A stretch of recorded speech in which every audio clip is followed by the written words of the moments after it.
mission week starts for me many months before the week. I did receive your check for Guatemala. Getting all the names of the volunteers and answering all the questions. Each team is a little different. There's a leader, a medical coordinator. You've done bag 2, right? Who reviews and looks at the volunteers, and then they make a decision based on the need of the country and based on the need that Dr. Demas sees. What does Mark normally take? Why don't you tell me that and I'll pull it? Based on OR tables, based on the hospital. So that's how we pick our teams.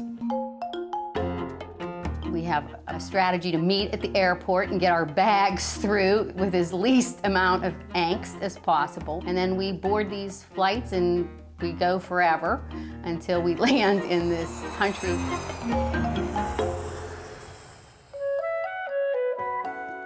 Jack's mission is to see everyone. It doesn't make any difference if there's 100, if there's 30. We take the time, no matter how tired or how long it takes, to see everyone that comes to see us. Anyone that is here from Monday that we scheduled for yesterday, I like him to look at. And then we do the schedule for the week. We then do 5 days of surgery. One down out of X numbers. And they're long days and sometimes hard days. First one done, one of many. We start off with the easy ones so that everybody gets acclimated, and then we'll get to the more complex ones. Hey, which one of you feels better?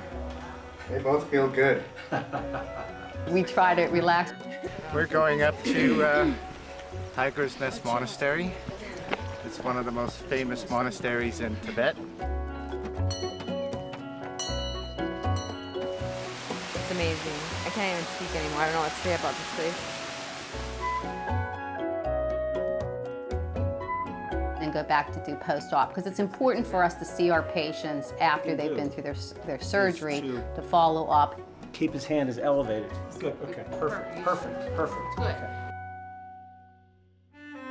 This is a young man that we had seen last year, and we had done, he had a cleft palate repair, and we did what we call a nasolabial fistula. One of the nice things about Surgicorps is we try to make a commitment to countries to come back. Dr. Sue is working here in Bhutan with the Bhutanese government, and she's very graciously agreed to help us both intraoperatively and postoperatively, which is extremely important from our standpoint, extremely important. While we're in the country, we not only meet the need of the family and the patient, but we also get to have some cultural exchange where we develop relationships. Now this is my Surgicorps. I have to thank everybody from the bottom of my heart for doing all that you have done. This is your third trip, right? Yes, it is. It means an awful lot to us when a staff shows interest in helping their own people and everything else. And Dr. Sue has been wonderful. Ready to go? When you take a child Up to the door? Oh, she can go to the door. Sure. away from a family member that can't speak your language, that you're trying very hard to communicate with your hands, with your smiles, and these people trust you without knowing anything about you. Thank you for trusting me.